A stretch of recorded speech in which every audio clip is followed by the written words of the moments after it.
completed chapter 7 of Bartle and Sherbert, and also the remaining 3 appendices that I had not read.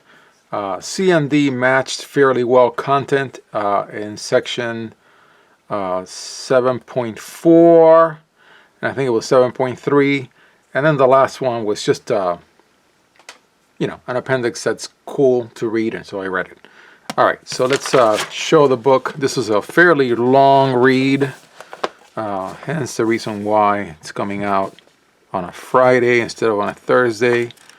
This is the integration chapter, what I would call the main integration chapter, because this great book also has a chapter 10, which is the generalized Riemann integral. So I still have a ways to go. I have 2 more chapters to finish, but I'm going to finish reading now and then go and do some problems and then come back. I just cannot be reading for too long before I get the itch to do problems.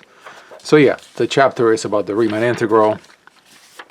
I'm going to page through quickly because the Riemann integral is the Riemann integral. Fundamental theorem of calculus. There's some Lebesgue integrability criterion. And then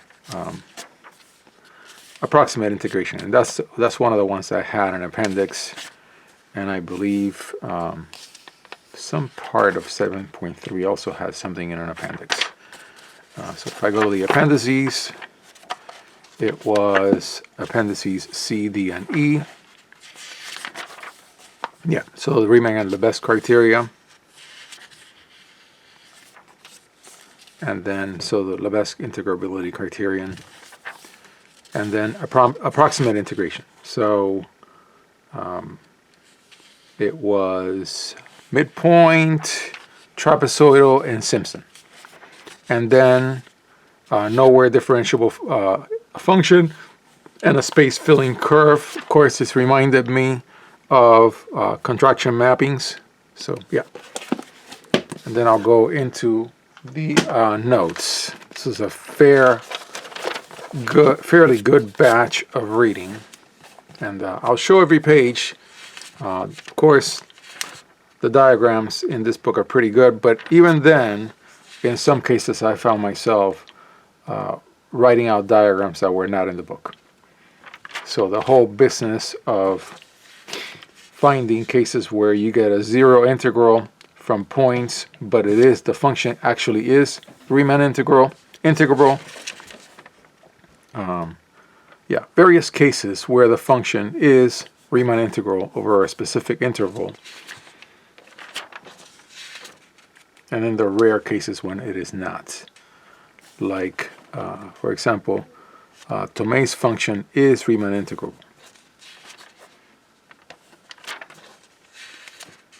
The Cauchy criterion.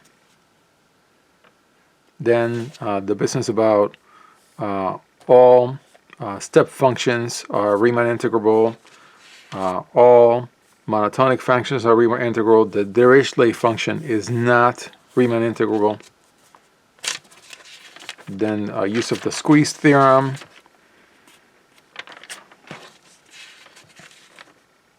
The additivity theorem. These are classic integral theorems.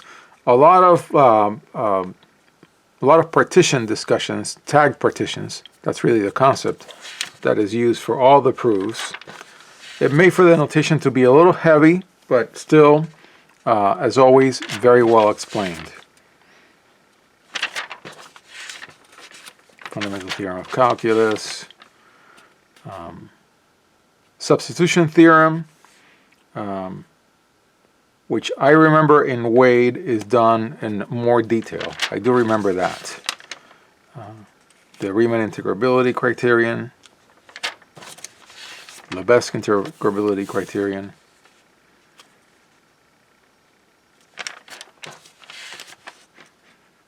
yeah, step functions, the exceptions, and then Taylor's theorem.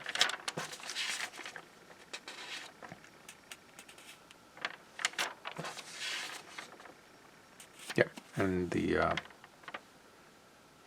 looked up my little geometry formula for a trapezoid.